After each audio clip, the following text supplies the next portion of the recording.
Turbo trainers allow you to take your training indoors. They're particularly useful in winter when daylight hours are shorter and the weather can often be foul.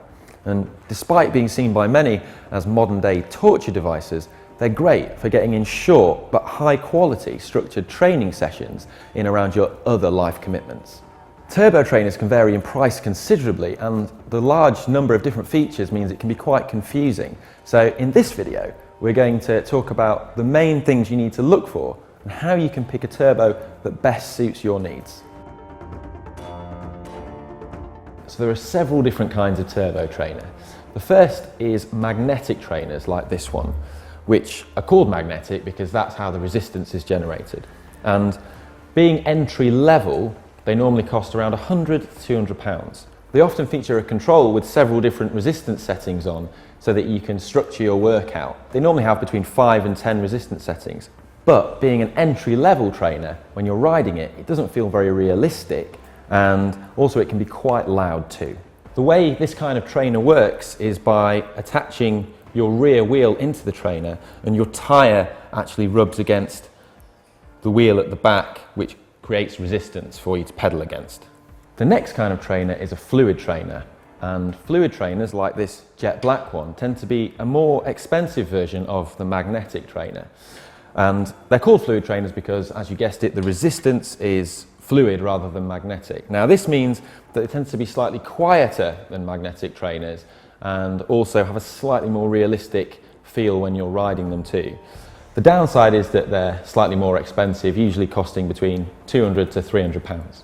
The next kind of trainer is a direct drive trainer, such as this Tacx Neo. Now, these differ from the other trainers in that you actually take your back wheel out and then attach the bike frame onto the trainer. Now, the advantages of this kind of trainer is that they offer a much more realistic road feel, and they can also be a lot quieter too. The downside to direct drive trainers is that they tend to be a lot more expensive, typically costing between £800 to, in this case, £1,200.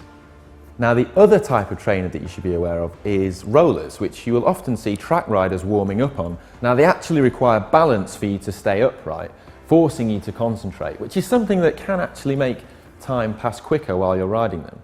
However, if you're looking for a more varied workout with more resistance, you're probably better off considering one of the other options. What are the other features that you should be aware of? Power meters. Now, power meters enable you to measure the amount of power you produce in watts.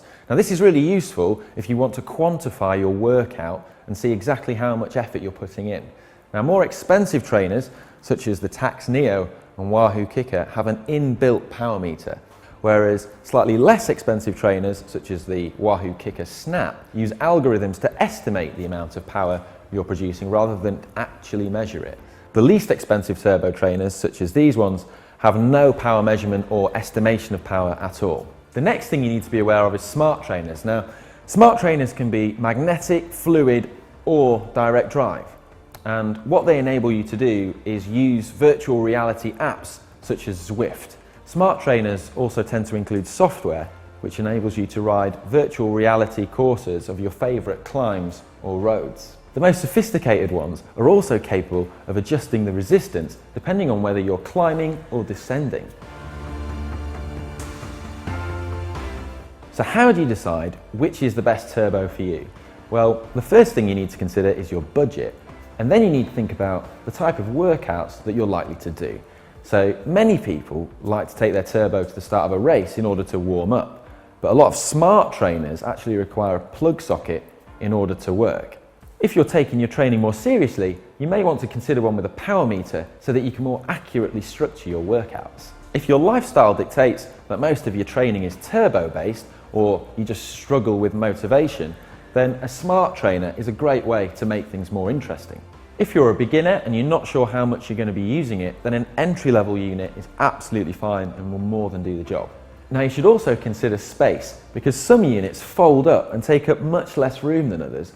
So if storage is a priority for you, factor this in. And the last thing to consider is noise. Now, cheaper units tend to be much louder, so depending on how much you want to annoy your neighbours, also think about this.